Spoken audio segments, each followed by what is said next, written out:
সবাইকে আমার ইউটিউব চ্যানেলে স্বাগতম। তো বেশি কথা না বাড়িয়ে শুরু করা যাক আজকের ক্লাস দিক নির্ণয় সংক্রান্ত রিজনিং। এই প্রশ্নতে বলা আছে মহেন্দ্র 30 মিটার পূর্ব দিকে হাঁটার পর ডান দিক ঘুরে আরও 40 মিটার হাঁটল। সে আবার বাঁ দিকে ঘুরে 30 মিটার হাঁটল। শুরুর স্থান থেকে এখন সে কোন দিকে আছে আমাকে দিক বের করতে চেয়েছে। তো কি করে করব দেখো তোমরা সবাই, খুবই সহজ, দেখে নাও।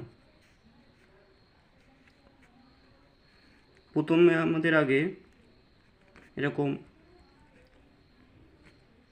ধরো পূর্ব দিক, দক্ষিণ, উত্তর, পশ্চিম। তার আগে বলি একই দিক হলে ধরুন, অর্থাৎ উত্তর দুবার যদি উত্তর বলে তাহলে উত্তর উত্তর যোগ হয়ে সেটা উত্তরই হবে, সেটা যোগ হবে। আর যদি উত্তর দক্ষিণ বা পূর্ব পশ্চিম এরকম বলে, যেটা বড় হবে তার থেকে মাইনাস হয়ে সেই বড় দিকটাই হবে। এবার প্রশ্নে ফেরা যাক। বলছে মহেন্দ্র 30 মিটার পূর্ব দিকে গেল। তো পূর্ব গেল 30, তারপর বলছে আবার আরও 40 মিটার সে বাঁদিকে গেল। তার আগে বলে দিই বাঁ দিক ডান দিকটা কী করে বুঝবো। ঘড়ি যেদিক ঘোরে ক্লকওয়াইজ সেটা হচ্ছে ডান দিক, আর উল্টো দিক হলে বাঁ দিক হবে। তাহলে এই দিক যদি যাই তাহলে ডান দিক, আর এদিক থেকে এদিক গেলে মানে এদিক থেকে এদিক আসলে বাম দিক।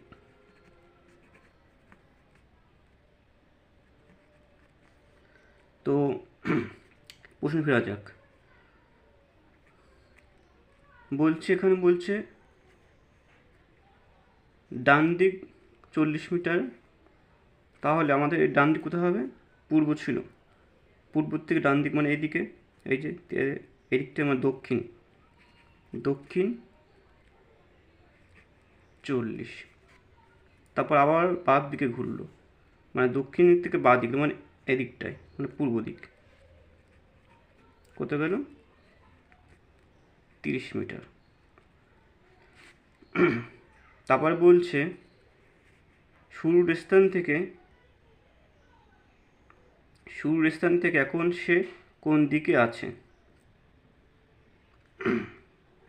30 আর 30 60 মানে পূর্ব, দক্ষিণ, পূর্ব, উত্তর হবে। দক্ষিণ পূর্ব।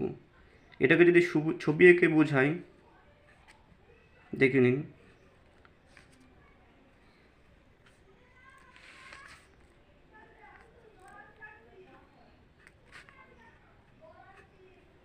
ধরুন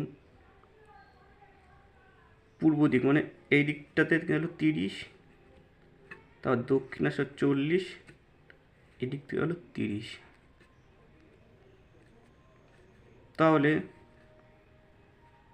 এই দেখুন, এটা হলো পূর্ব, উত্তর, দক্ষিণ, পশ্চিম।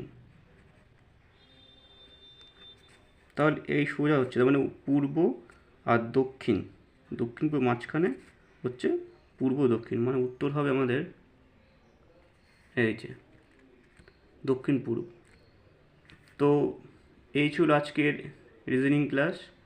ভিডিওটি ভালো লাগলে অবশ্যই লাইক শেয়ার করবেন এবং সাবস্ক্রাইব করবেন পরবর্তী ভিডিও দেখার জন্য। ধন্যবাদ। আর যদি ভিডিওটি ভালো লাগে অবশ্যই কমেন্টে জানাবেন। ধন্যবাদ। এই বলে আজকের মতন ক্লাস এখানে শেষ করছি।